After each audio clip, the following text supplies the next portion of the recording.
Hello, evolutionaries. Welcome to another episode of Evolution Greenworks. This is, believe it or not, already episode 10.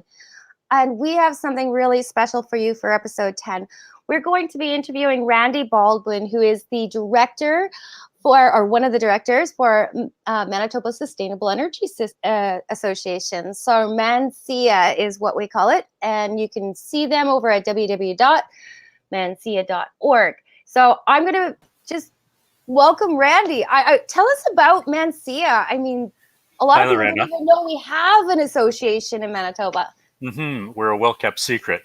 The Manitoba Sustainable Energy Association has been going for about 10 years, and it was really started by a group of interested people that just saw a need for promotion of sustainable and renewable fuels in Manitoba. And the ultimate goal of the organization would be to lessen our dependence on fossil fuels.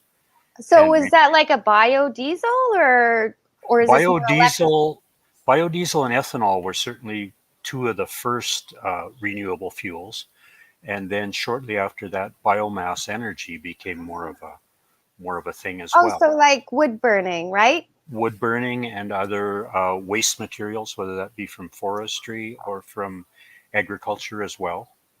Could be a straw or a corn stover type of product. That's so if it's straw, they burn that on the fields anyway, so they could actually collect it up and then burn it for heat. Right. Yes. And thermal storage, I guess. So you could heat water with that too, right? That's right. Yes.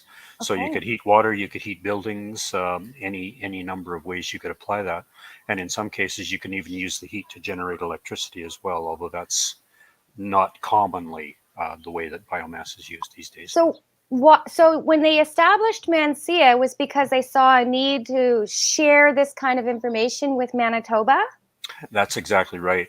One of the big things that Mansea has been involved in is holding an annual conference each year, and the objective of that is to increase people's knowledge of the opportunities to substitute renewable and sustainable energy sources for the renewable fossil fuels that have been used in the past. Yeah. So that's reducing your carbon footprint. I mean, that's all they talk about these days. You know, you've got carbon taxes and carbon footprint, and everybody's going, well, what is all this stuff anyways? And how does it pertain to me? And that's kind of where we fit in at Mansea. And I say we because I actually should say I am a director there too. So I do know a little bit about Mansea. It's one of the great organizations in Manitoba. And one of the things I think that's incredible about this is it's really was started by the people that saw a need, and it's for the people. So it's not really about promoting any one business or one technology. It's really about offering an opportunity for you to learn about all of them and seeing how you can apply this best to your life and if it works for you. Yeah, an important part of Mansea's mandate is that we're very nonpartisan and non-agnostic to some extent in terms of any particular type of renewable fuel or sustainable fuel. It's whatever best suits the situation that people face, whether that be solar or wind or biomass energy, whatever it might be, and or I even think, geothermal could be. And I think it also depends on the person, right? And where their location is, because not every renewable or recyclable or repurposing is going to work in every single location. And exactly, and there's always conservation as well. Just reducing your demand for energy, of course, is a big step forward as well. So, and that's definitely a consideration. And some people are just not in a financial position to make a big value-added change to their home or business. But there are small changes, and that's what we are all about here at Mansea. We're just talking to people about all the different options that are out there, and then you can choose to apply that to what you're doing. I personally, I know that maybe because I also own Evolve Green, I hear about the struggles from business owners and residentials all the time. And I think one of the biggest things is they just don't know what's available. Exactly. And there's certainly been an increased level of awareness and an increased interest as people have talked more and more about carbon taxes and about the carbon footprint. which probably 10 years ago, hardly anybody was talking about the 10 footprint. years ago, they didn't even know what the word sustainable or renewable really was talking about either, right? So carbon tax and carbon footprint and carbon offset, and everybody's going, well, what is that? Yeah, it was a pretty forward-thinking group of people that got together initially to start the organization, and I'm a relative newcomer, only having been involved for about 3 years now. But sustainability is something I've always been interested in. Yeah, I think that's what it's about, though. It's the spirit of it, isn't it? The spirit of change. We're here to help that process along, help people gain the information that they need. Exactly. And I think, can you tell me like a little bit like about the yearly conference? Like what type of things do you try to change it up? Are you looking for what makes sense in Manitoba? Tell me how you choose your topics. Right. Every year there has been a sustainability conference, going back a number of years now, since before I was involved, as I said. And every year it's some aspect of sustainable energy and what is the most current and relevant topic at the time. So a year ago now, we planned to hold a face-to-face conference in Morden, Manitoba, and we had the program all put together and had a great lineup of speakers and a lot of interest from people. People had actually registered before we had to pull the pin and cancel the conference. So we're trying to build on that momentum that we had from a year ago, and to keep that momentum going, we did a number of webinars over the summer and up until just very recently. So we put on a number of topics related to sustainable energy. One of those was geothermal. One was biomass energy used to heat a school in St. Eustache, Manitoba, and one was related to First Nations use of energy and how that could be expanded in the future. So in those, we've worked together with the Manitoba Environmental Industries Association to jointly put on those webinars, and that's been a real benefit to both organizations to work together on those initiatives. Definitely. That's pretty exciting stuff. So this year, I mean, the pandemic has created some pretty big challenges with most organizations. Are memberships up or are they down because of the pandemic? Actually, membership is probably down a bit. Most of our new members come in as a spin-off benefit from the annual conference. So as I said, we had very good interest in the conference that was planned for last April in Morden. So we had some new members from that, but the renewal process was not gaining as much momentum as we'd hoped. So we're anticipating that with these virtual conferences that we're planning for this March and April, that will generate a number of new members through that as well. And if you want, we can talk about the details of when and when those are occurring and the topics, etc. Absolutely. I think we're probably going to get to that after the commercial break, but I did want to say one more thing. Like when we're talking about this, there's something that we do have as an added val here. All those students. Now, those students, do we charge students? No, we encourage students to join, so we let them in for free, and of course they can attend the conference at no charge as well. So that's a real benefit to young people to get involved.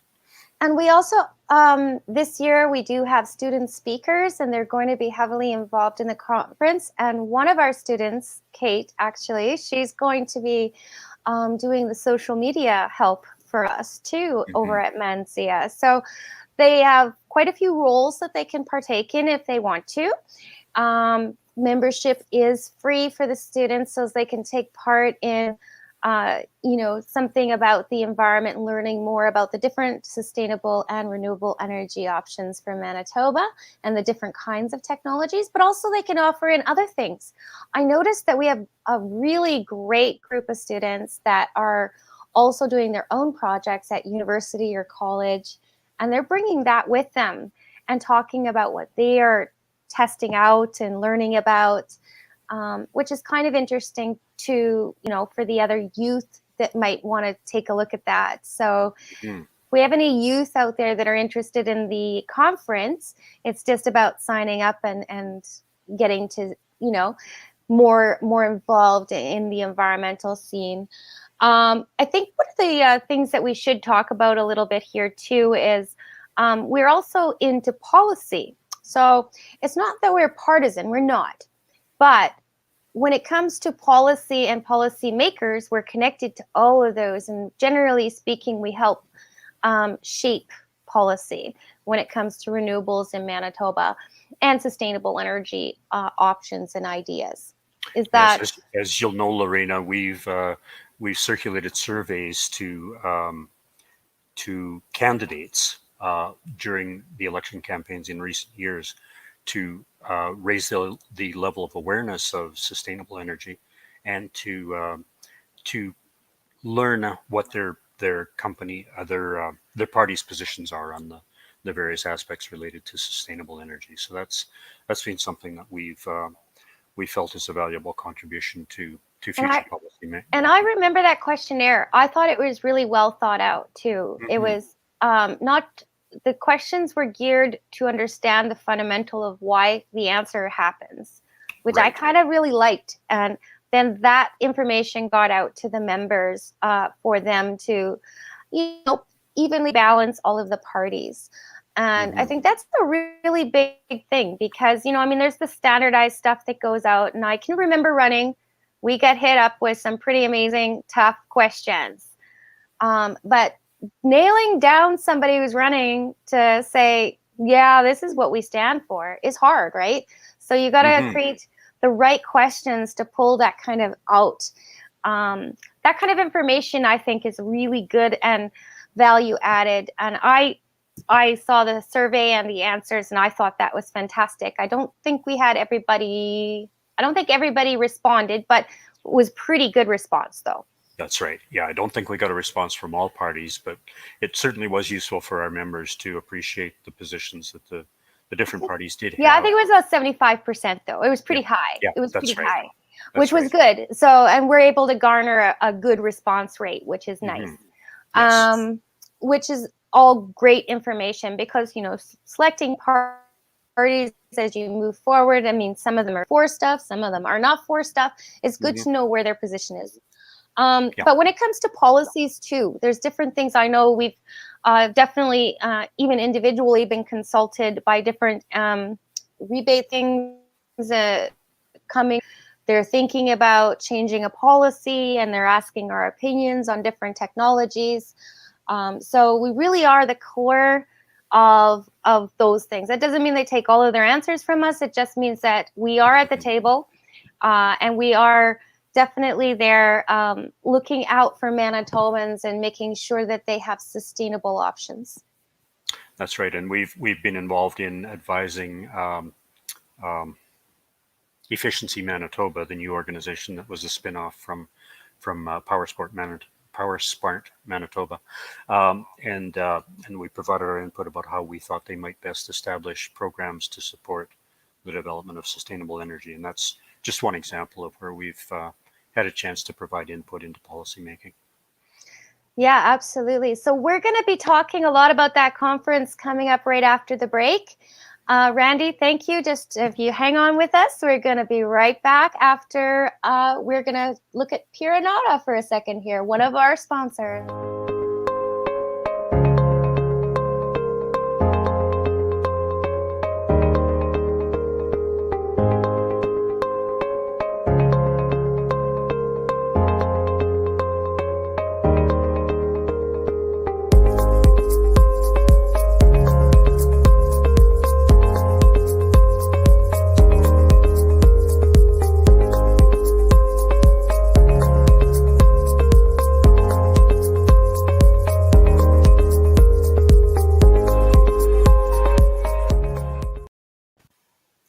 Welcome back, Randy, after that break. Did you know Anada, our sponsor over there, they have Manitoba-made natural makeup for ladies. They do. They have lots of other things too, but I like noticed they had beard products. I thought that was appropriate. They do. They do. Yeah, you should check them out. They actually have a lot of really good products. So, Randy, I wanted to talk a lot more about this conference coming up because it's coming right around the corner. Yeah, we're really excited about the upcoming conference. It's going to be on 3 successive Tuesday evenings. The first one on March 23rd, the second one on March 30th, and the final one on April 6th. So we've set that evening and the start time of 7 o'clock each evening on those nights. And we picked a different theme for each night. So the overall theme for the whole conference is towards a sustainable energy future. And then under that, we've had a focus for each evening as well. Excellent.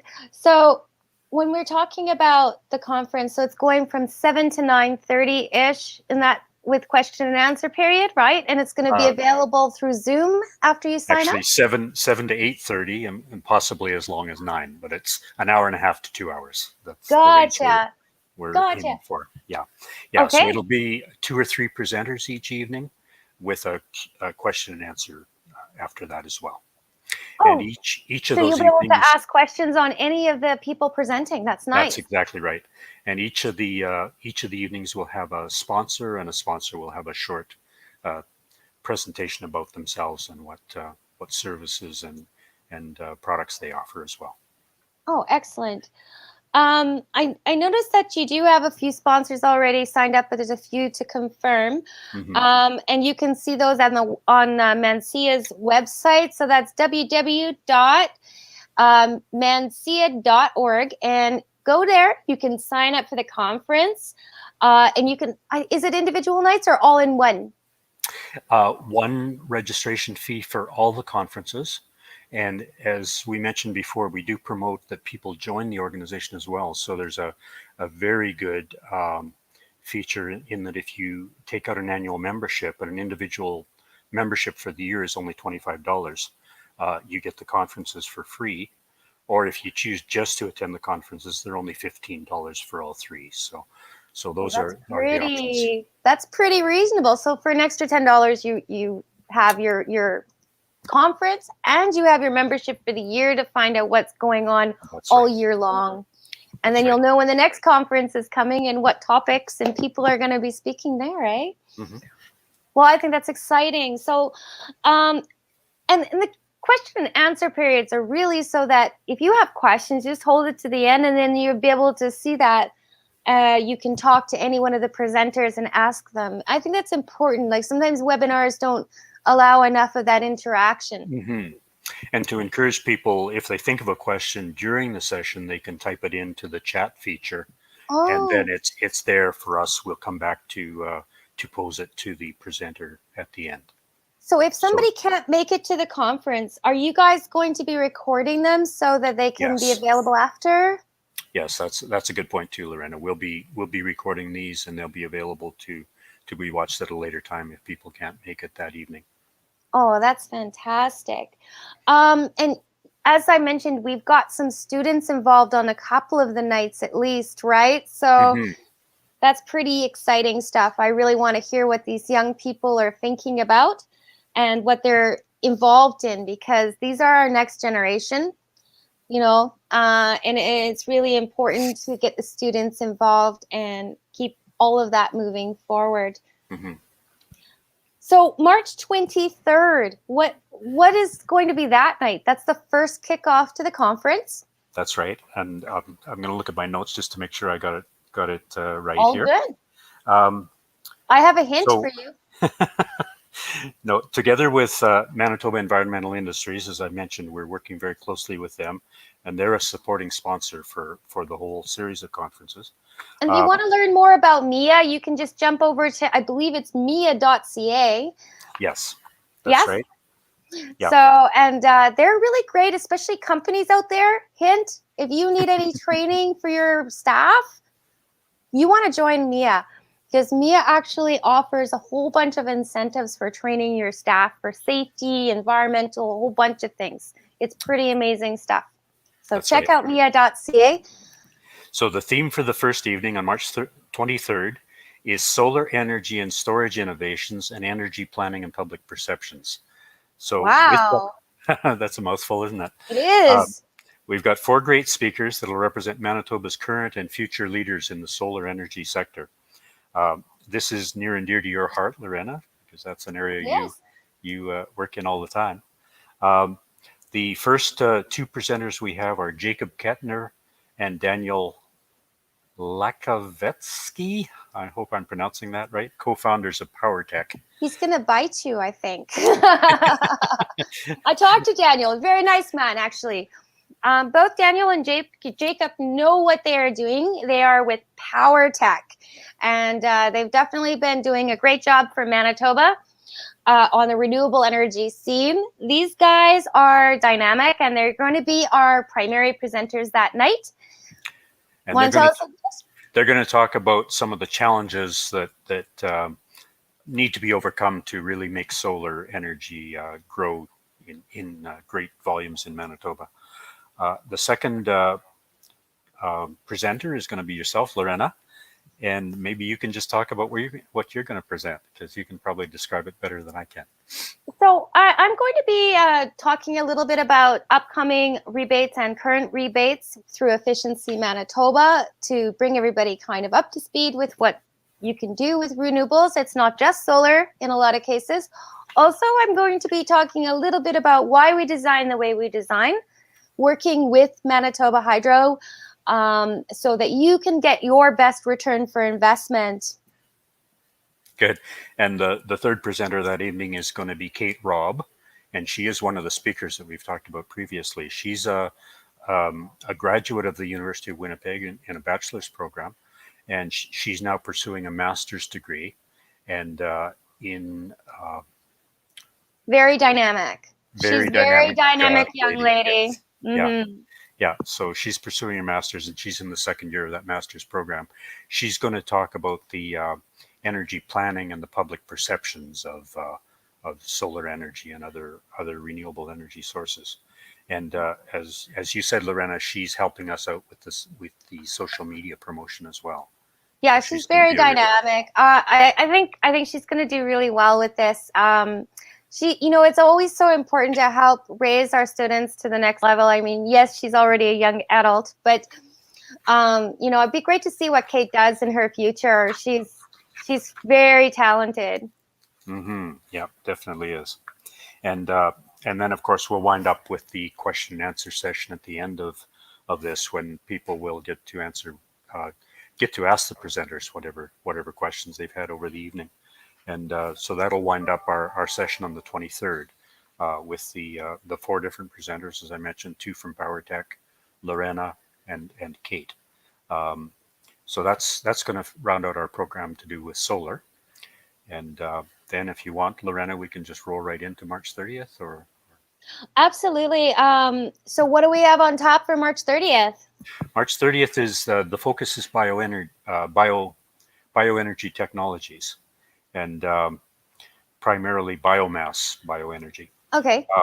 So we're going to begin with a discussion of one of the local companies, Triple Green Products. Okay. They're going to talk about their solutions using biomass heat for grain drying and for space heating in all types of buildings, especially livestock facilities. So livestock, shops, this is the big deal then. So this is a really good one for the farmers too. Like, right. It's really tough doing those big spaces, and grain drying takes so much energy. Mm-hmm. It really does. It needs huge volumes of energy in a continuous time frame. So, and of course, farmers are trying to get away from carbon taxes. So anything that would get away from using propane and natural gas. I was just going to say, I know some farmers that just because they don't want to increase their electrical energy consumption or their service size, they go with these like on-site gas option or propane options. Yeah. But the carbon tax is really impacting them, isn't it? Yeah, and Cam Cornelson will be our presenter from, he's a co-owner in both Triple Green and the parent company, North Star Manufacturing. Oh, okay. Both located in the Rosenort Morris area. And the 2 companies have come together in recent years, and it's been a very good fit for both to be working together, because North Star was already involved in in producing equipment for the grain handling sector. And so the triple green is a great addition to that with their various types of biomass heating. And so they're very excited, and they'll talk about the advantages of using biomass heat compared with using a fossil fuel based heat product. Heat Well, that's source. wonderful. I really love hearing from Manitoba companies too, like, because then you get to know the faces of Manitoba industry Right. that are really leading and paving the way into the sustainable energy genre, whether that be for biomass or what have you. I don't think, I find a lot of places and conferences, they focus on outsiders. The grass is always greener somewhere else. I want to know what's happening here. Right. I mean, that's, to me, I think that's what's important, or should be important, especially, I mean, don't we have this whole shop local kind Exactly. of move? It's a movement now, right? We should promote local people as much as we can. And Yeah. I think they've got a great technology. I think it's got some real significant advantages. And a couple of specific groups that'll be attending our sessions will be representatives from Hutterite colonies, as well as from rural municipalities and town councils from across the province. And they should both be interested in the space heating aspects that could be offered from biomass. In the case of municipalities, it might be to heat a community center or a sports complex, that kind of thing, or even hospitals, that type of thing as well. So if you have a community center, you could probably donate wood and or like grain stock, right? Like the leftover silage stuff that's not being utilized for something else could be donated to the community center. It may not be immediately apparent how you would use things like straw and corn stover, but they have big bins that have walking floors to move the product into a conveyor that then feeds into the furnace. So it's really a highly mechanized and automated system that's basically so it's easier to operate in the right circumstances. That is. Yeah, right. You just feed in a bunch of biomass material and let the system run until it needs to be fed again. Well, I'd rather see that than having it burned off on the field, because then we're utilizing it for actually doing something. That's all we're doing here, right? So we're taking a waste product. So and I think in the case of corn stover, I think it's a product that farmers would be glad to get off the fields because it's a bit of a challenge to work in and get the seed bed ready for the following crop. So. Yeah, but I still see an opportunity where if you're donating something as a farm, you can still get a credit for that, and that can help offset your carbon credits that you have to, right? Yeah, so, exactly. I mean, that's what I kind of see, where I see that heading. And then the local church and the local community center and other public spaces can start being heated by something that would have just been burned or thrown away or whatever. So it's just using something that would have been not considered from before. Our second speaker that evening is going to be Dr. Richard Grossians. He's with lead scientist with the sorry, I've lost my International Institute of Sustainable Development here in Winnipeg. Richard has a wealth of knowledge about harvesting cattails from the Lebo Marsh. A project that they did several years ago. I read something about this. Do you know that cattails are actually quite tasty? I didn't know that. Yes. The base of the stem, it tastes like baby corn. Oh, okay. That's good to know. And you can also pound out the roots, the bulb at the bottom, and dry it. And that actually is the leveler. So what happens is you can use it in bannock, and it'll raise... It'll raise the thing just like using the baking soda. I'm amazed at what you know. I've done it. I don't doubt it. Yeah. So Richard is going to be speaking about that work, but he's also done a lot of work doing an inventory and an atlas of the different types of biomass energy sources that are available throughout Manitoba. So they've looked at forestry related resources as well as crop residues as well. So he'll speak about both aspects of that. And because of his work at the IISD, the International Institute of Sustainable Development, his focus is mostly in water control infrastructure, natural infrastructure related to water usage, water retention, water remediation. So that was how he got into working with the marsh at Lebo, because they were looking at methods to remove the nutrients that the cattails pull out of the water in the soil there, and looking at a way of getting them out of the marsh system. And the byproduct of that was this biomass that could be used as an energy source as well. So it's interesting how the different types of environment-related initiatives came together to sort of kill two birds with one stone. Well, maybe now that I've let it loose that it tastes like baby corn, maybe people will start picking them. Maybe. And the last speaker is going to be more of a traditional biomass use, and that's Clint Pender, who used to be a director of Mansea as well. Right, I remember Clint. Mm-hmm. And he's the owner-operator of Firewood Manitoba, which is a private company, and he sells furnaces for burning firewood as well as supplying firewood to people that are looking for a So good, is that like well-cured wood boilers, or is that those electric wood stoves? I think it's both. I think he supplies both the furnaces and boilers as well. And nice. I think they're both Manitoba-made products as well. So oh, wow. Really? So for people who want Manitoba local, you can actually get it made here too. Right. And to a large extent, Clint got into this as a way of diverting things that would have ended up in landfill. Of course, using trees that would have been hauled to the dump otherwise, and that sort of thing. So again, a very good environmental and sustainable story that he promotes. And then, well, I'm looking forward to that. I'm definitely going to check that out. Yeah, that should be a very interesting session, and we'll follow that up with a Q&A, as we did the first when we talked about the first evening, a chance to ask all the speakers questions related to what they presented, and maybe things that flow from that but are not necessarily directly related. Good. Sounds like it'll be stimulating, a great conversation. I know I already have questions. I'm going to start marking them down. Good. What about night 3? So what are we doing on the third night, April 6th, right? On April 6th, that's going to be our final conference session. And we'll be looking at new innovations in sustainable energy. And one of the more exciting presentations we'll have, I think, is a fellow named Denny St. George, who many people will know from his days with Manitoba Hydro, or even before that when he was with Manitoba Agriculture. He's going to talk about some of the potential future for electric tractors and other vehicles on farms and in. I actually get questions on this kind of stuff. Yeah. I don't know quite how to answer them, but it's not my area. Farm and industrial applications.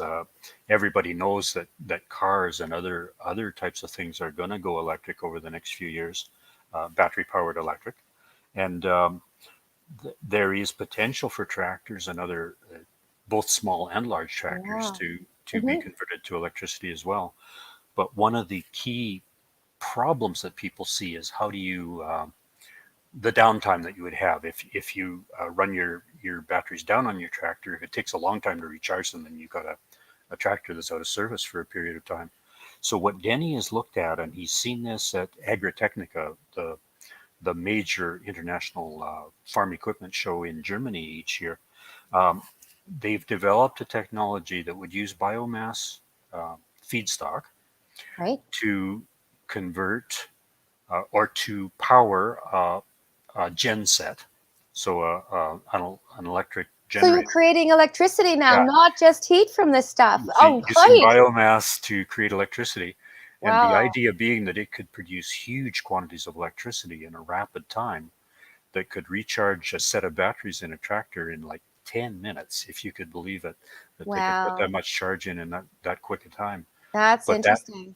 That may well address a lot of the concerns about the downtime that would be involved in, that would be the time it would take you to take your tractor in and refuel, basically. So it's very comparable then to other types of systems. Well, And farmers, they just go, like when they're harvesting, holy, I just want to say, I see our local farmers out on the field at midnight.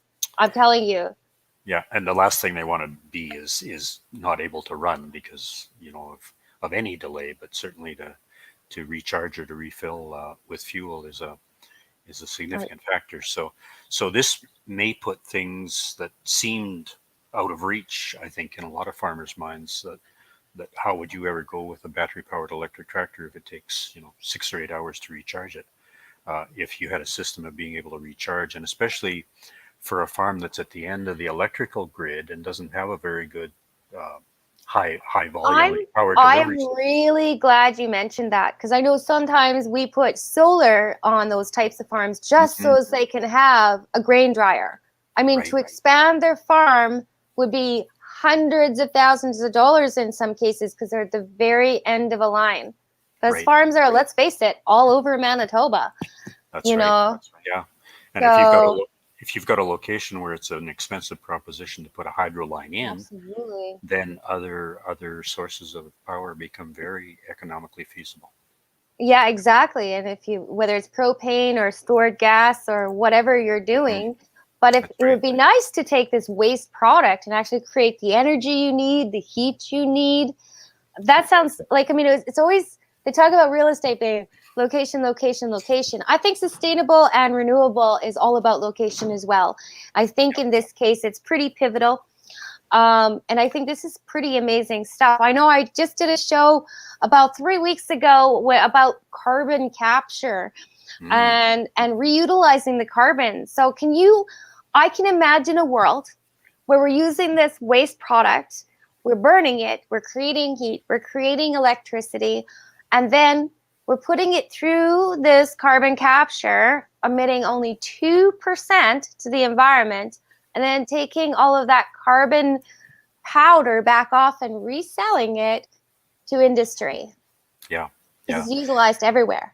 And you start to think how these different technologies could fit together. If we're talking about using biomass for grain drying and also using it to produce electricity, it's a system that could really decrease a farmer's carbon footprint in a significant way. And every decrease in that reduces the carbon tax. Absolutely. And it makes them more sustainable as a farm, because they really need to have, like right now, I think we've come to this point where everything is so very expensive, even for families. We know this. Yes. We need 2 parents to work. It's very difficult to have one parent pull out and look after the kids in this society, because everything just costs so much money. And, it's just not sustainable as a society. We're going to hit that drop point. And I think we're there. The edge is already there. Right. A lot of families are feeling that right now, and especially family farms. Yes. And this is one of the main reasons why they end up giving up, which is too bad, because this is a heritage thing. This is a learned thing. This is almost muscle memory for them, growing our local food.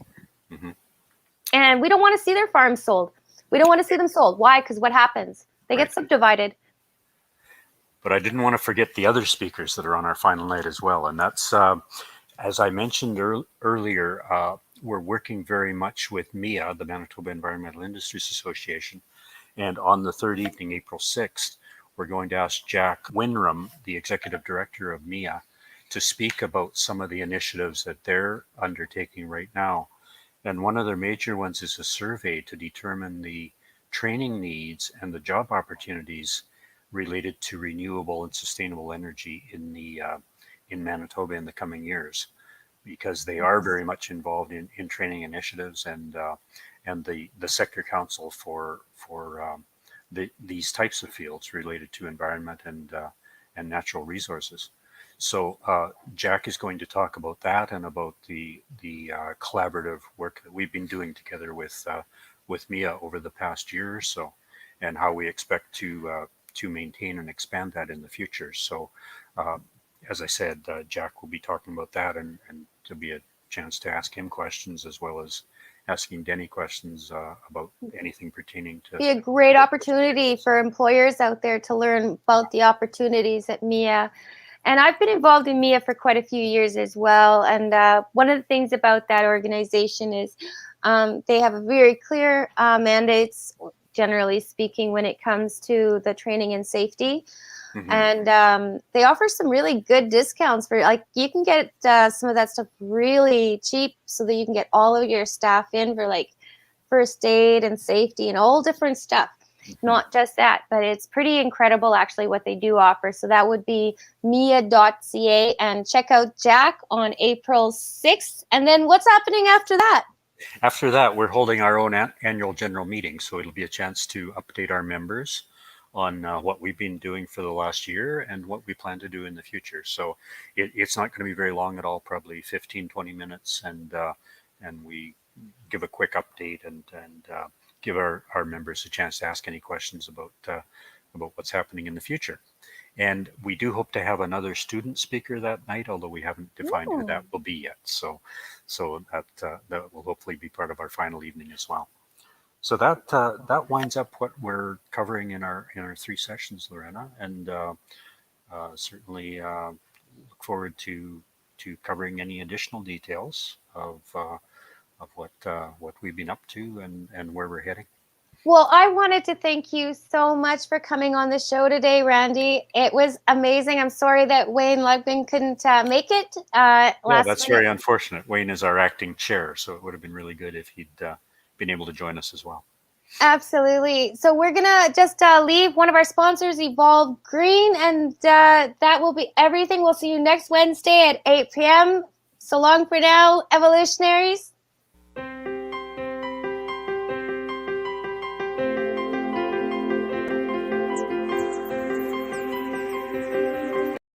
Why go solar? It's not just for the environment, although that is a great reason. Did you know that when you install your new solar plant, you are only paying 7 cents per kilowatt? That's right, 7 cents! Solar is now cheaper than buying electricity, 25% cheaper than buying it from Manitoba Hydro. Going solar is different from any other investment you will make in your life, as you will retain the value on your roof. Solar does not depreciate like other investments do, and unlike a GIC, your investment will start paying you from day one. And when you choose to sell your home, well, you will get the cost of the solar back, as this investment rarely depreciates. When choosing solar, look for high-end products like microinverters with 10 to 25-year warranties. Make sure your installation is done by a professional. We are Evolve Green, and we are celebrating 12 years in the industry and can help you put your roof to work for you. Ask also about your options like battery backup for when the grid fails, and how about solar heaters to get rid of snow buildup? Are you a farm or a business? Did you know that your solar is a 100% tax write-off? Yes, that's right. You can write off all the cost for the solar in the year you purchased it. This is a perfect investment for any business. In Manitoba, the portion a resident customer sells to Hydro is also a tax write-off in the first year. Farms pay no PST on solar systems. We build, design, and supply the best in solar power for both on and off the grid. For experts you can trust, call or email Evolve Green today. 1-866-5-EVOLVE or support@evolvegreen.ca.